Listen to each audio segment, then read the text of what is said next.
Hey everyone, welcome to the Council of Trent podcast. I'm your host, Catholic Answers apologist and speaker, Trent Horn. And on the Council of Trent, I want to encourage anybody, whether they're Catholic or non-Catholic, to reason well. Just to reason well. We all want to come together. Isaiah chapter 1, it says, "Come, let us reason together." But in order to reason together, we have to reason well. And so we have to avoid fallacies or errors in reasoning. So I'm hoping over the next few weeks, I might cover different fallacies or errors in reasoning that pop up in conversations with one another. And I'm going to focus on the fallacies that people misunderstand the most, because there are a lot of people who will say, oh, I'm aware of fallacies, I want to reason well, and they'll try to call out other people and say, hey, you're making this fallacy or you're making that fallacy, but they're actually mistaken, that's not actually the fallacy that you're looking for. These aren't the droids, the fallacies that you're looking for. So in reasoning well, we want to understand fallacies and then understand when they occur and when we only think they occur. So today we're going to talk about the ad hominem fallacy, or against the man. But before we do that, though, I want to remind everyone about our premium content at TrentHornPodcast.com. If you want access to our 18-hour-long video catechism study series, goes through the whole catechism, or the 18-hour-long New Testament video study series, you can get all that at TrentHornPodcast.com, become a premium subscriber there, and that helps to keep the podcast growing and reaching more people. So definitely go and check that out at TrentHornPodcast.com. All right, now let's talk about the ad hominem fallacy. What is it? And how do people misuse it? So ad hominem is a Latin term that means against the man.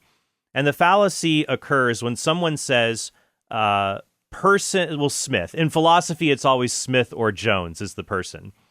Smith's argument is false because Smith is a bad person.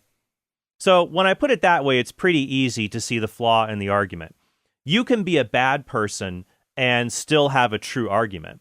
It also works in reverse. You could be a kind and caring and charismatic and winsome person and still have a bad argument. An argument's truth, the success of an argument, whether it is sound or not. By the way, let me get these terms out here. If an argument has no fallacies in it, no errors in its reasoning, we say it's valid. It's a valid argument. But just because it doesn't have errors in reasoning doesn't mean that it's a good argument. Because if a premise, one of the statements in the argument, is false, then the conclusion is going to be false. So you could have a valid argument that has no fallacies in it, no errors in the reasoning, and still have a bad argument because one of the premises is not true. So for example, here would be an example of a valid, unsound argument. Anyone from Texas is the president of the United States. Trent Horn is from Texas. Therefore, Trent Horn is the president of the United States. Now, that argument is valid, okay? So it doesn't have any errors in the reasoning. It would be identical to this argument. Anyone who lives in Dallas lives in Texas. Trent Horn lives in Dallas. Therefore, Trent Horn lives in Texas. So, the structure is the same. So it's a valid structure. Fallacies are about making sure our argument structure is correct. But to be a sound argument, the premises also have to be true. So our goal is to have no errors in the reasoning and no false premises or false statements in the argument. Okay, so the ad hominem argument comes up when you say, oh, that guy is bad, or he has a faulty character, or there's something bad about him, therefore his argument's wrong. But this happens, and you might think, well, how is this such a common argument when it's so weak? Well, as human beings, a lot of times we take the low road. We attack or insult other people instead of engaging their argument. We say, they're a bad person, you don't have to listen to them. I'll give you an example. I was on a college campus once doing pro-life work, and a heckler shouted at me, "How many children have you adopted?" And I hesitated. I didn't know how to answer the question.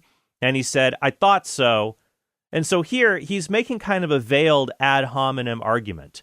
Pro-lifers are hypocrites because they don't adopt unwanted children. Therefore, pro-lifers are wrong about abortion. Therefore, abortion ought to be legal. So when you run it out like that, when you stretch out the ad hominem arguments or tease them out, it's easy to see why they're wrong.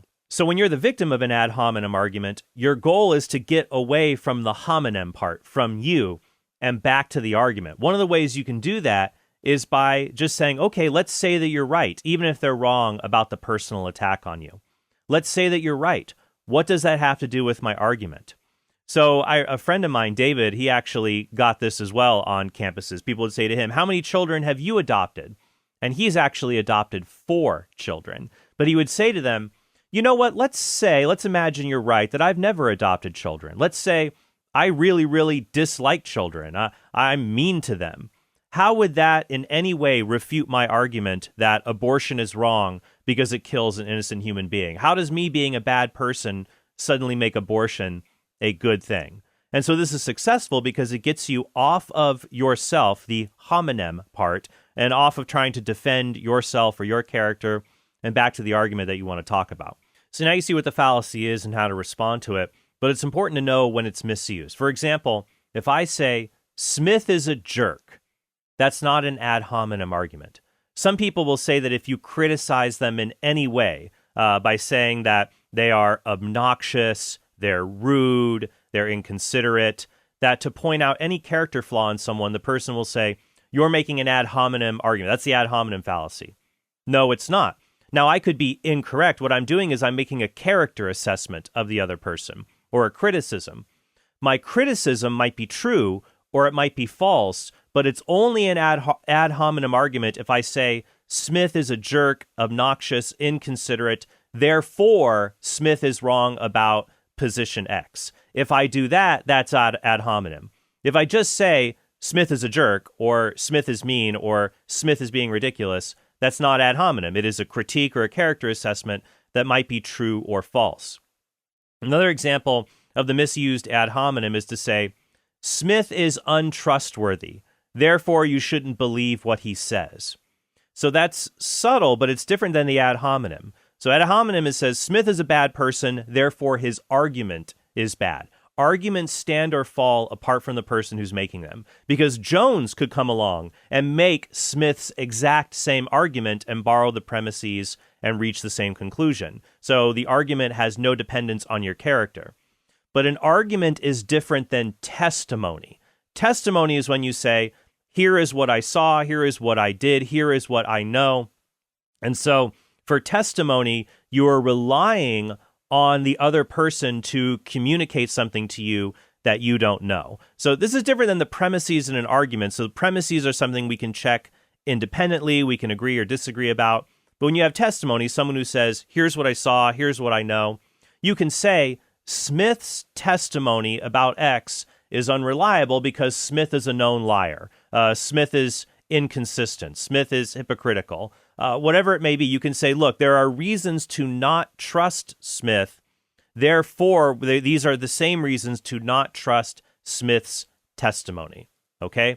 So saying somebody is not trustworthy, and so their testimony may not be reliable, that is not an ad hominem, because we're talking about testimony, not an argument that they're making that is separate from them as a person, that the strength of an argument is not dependent in any way on the person making it, but only upon the truth of the premises that can be established objectively, and the truth of whether the conclusion follows, whether you've reasoned correctly. Now, the trustworthiness could come in if one of the premises is essentially Smith's testimony. If one of the premises is based on testimony that only can be found in Smith, and Smith isn't reliable, that could infect the argument. So I hope you see the difference here. In saying someone is not trustworthy, so we can't trust their testimony, that is not the same thing as the ad hominem fallacy. Arguments stand or fall apart from the people who make them. So let me give you 2 examples of the misused ad hominem argument from debates. The first one would be William Lane Craig's debate with Hector Avalos. Hector Avalos is an atheistic biblical scholar, and Craig and Avalos were debating the resurrection of Jesus Christ. Now, Craig had seen Avalos in a previous debate engage in an underhanded tactic. Avalos was debating Rubel Shelley on the same issue, and Avalos asked Shelley to identify by sight a New Testament manuscript. And he made fun of him in the debate, saying, Professor Shelley, if you think these manuscripts are so reliable, you can't even tell us which manuscript this is, which is not fair because that's not how New Testament scholars recognize or work with manuscripts. Most of them work with copies or reproductions of the manuscripts, not the original ones that are locked away in a museum somewhere. And so Craig was concerned Avalos would try a similar trick with him. And so he wanted to undercut Avalos before he had a possibility of doing that. So he brought this up in his opening statement and talked about how inappropriate it was. And apparently, one of the students in attendance, I guess an Avalos fan, he was not happy about Craig doing this, and he gets really worked up about it. And you can hear him accuse Craig of engaging in the ad hominem right here. I'd first like to thank you for coming, but I'd like to question you on your tactics. I kept tally of the number of logical fallacies you committed, and it was 25. The highlights of which were 4 occurrences of shifting the burden of proof, 3 occurrences of argumentum ad populi, and I'll skip over all the others to get to the highlight. Within 60 seconds of standing at the podium, you committed argumentum ad hominem, the equivalent of a 5-year-old calling names. Shame on you. All right. Shame on you. Yeah, shame on me. I'm also a professional philosopher as well as a New Testament theologian. I understand logic. Well, obviously, you have no self-control. Allow the speaker to answer the question, please. Be quiet so the speaker can respond. I don't think I committed any of these informal logical fallacies. I think all of my arguments are carefully formulated according to the canons of logical inference. I do want to say something, though, about the ad hominem point, because I felt very uncomfortable about opening as I did, but I felt I had to do it in light of what I had seen in this earlier debate, by way of preempting that happening in tonight's debate, because in front of an untrained audience of undergraduates, misimpressions can arise, and so that was why I did that. I didn't like doing that, but I felt it was necessary in order that we conduct this debate according to professional rules of etiquette and decorum. But I don't think that was ad hominem, because I wasn't saying that what Dr. Avalos said was false because of anything about him. That's what ad hominem means, is that you say a position is false by attacking the person, and I never suggested anything of that sort. So I think that the charge is not correct. So Craig is right. He was not saying that Avalos was wrong about the resurrection because he had engaged in this unprofessional behavior with Rubel Shelley. All Craig was saying is that Avalos was wrong to do this, and anyone listening to the debate should not fall for it if Avalos were to do it again. He was not saying Avalos' entire position is wrong because he did something that was inappropriate. Simply, he did something inappropriate, so watch out for it. Something similar happens when you address double standards sometimes. So when I was debating Raphael Lataster down in Australia several years ago, he was a PhD student at the time. Now I think he is a professor. We were debating the issue, does God exist? And at one point, Lataster criticized my argument that I was giving, saying it relied on a theory of time that only a minority of philosophers hold. So he was critiquing my argument, saying that it relied on a theory that only a minority of people accept in academia.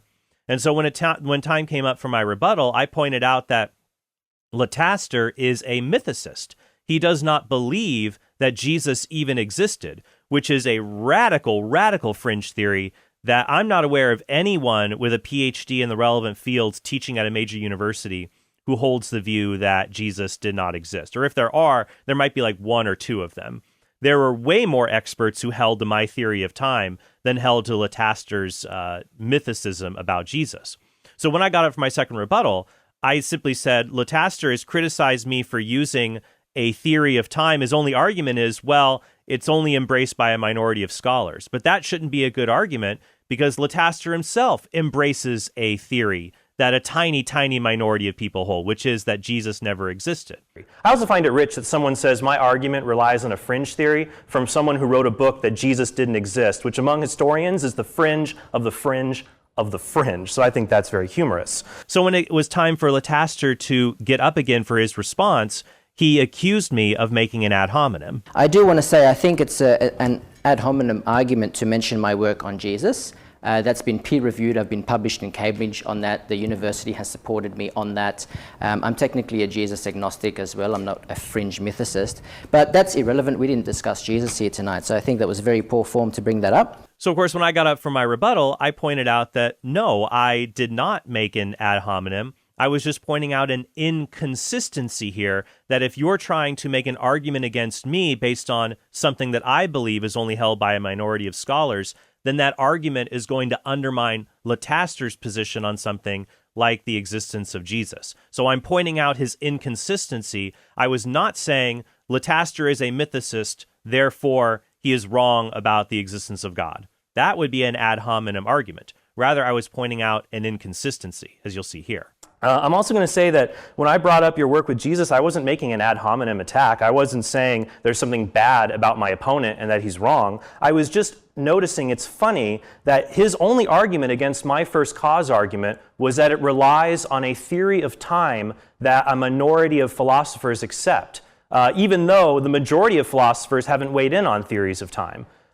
So he was critiquing my argument because only a minority of people accept it. But really, it's not even that small of a minority. About 15% of philosophers, 25% for the competing theory. So it's still a very viable theory that many people accept.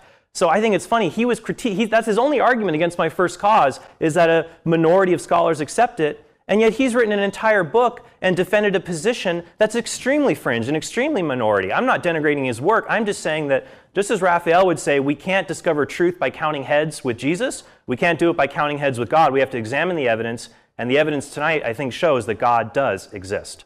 2 points here as we kind of wrap everything up. First, that was a very fun debate. I think it was at the University of Melbourne, but I can't remember. It was in Australia several years ago.